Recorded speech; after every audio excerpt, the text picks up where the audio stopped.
Bienvenue à YouPaint Monaco, édition 2022. Cette année, la thématique de YouPaint était la protection des animaux des forêts. Et j'ai décidé de mettre en lumière l'ours cette année et le loup.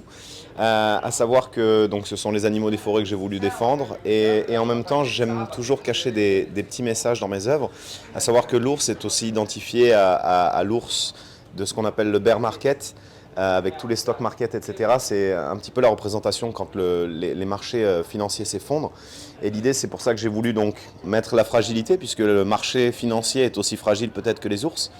J'ai ensuite inséré différents logos, qui sont les logos que j'utilise d'habitude sur mes caisses de transport. Donc ça représente donc le principe des pluies acides. S'il y a des pluies acides, c'est qu'il y a beaucoup de production de gaz à effet de serre, etc. Donc la production, l'industrie, etc. à outrance.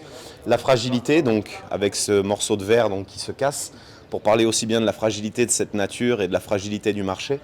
Et ensuite, ces flèches-là, donc vers le haut, ça pourrait représenter donc ou la hausse des marchés boursiers, puisque tout le monde parie toujours entre guillemets sur la hausse d'un marché à un lendemain prolifique et juteux pour les financiers.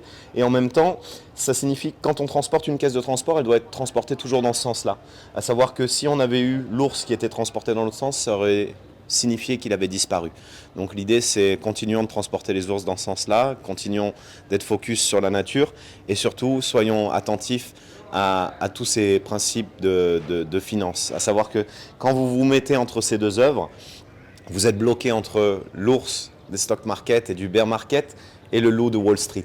Donc j'ai décidé aussi donc de représenter ce loup, à savoir que le loup est toujours un animal un petit peu controversé dans la nature, puisque les bergers sont toujours entre guillemets à la chasse au loup, parce qu'ils ont peur que ça vienne attaquer donc leurs différents élevages et troupeaux.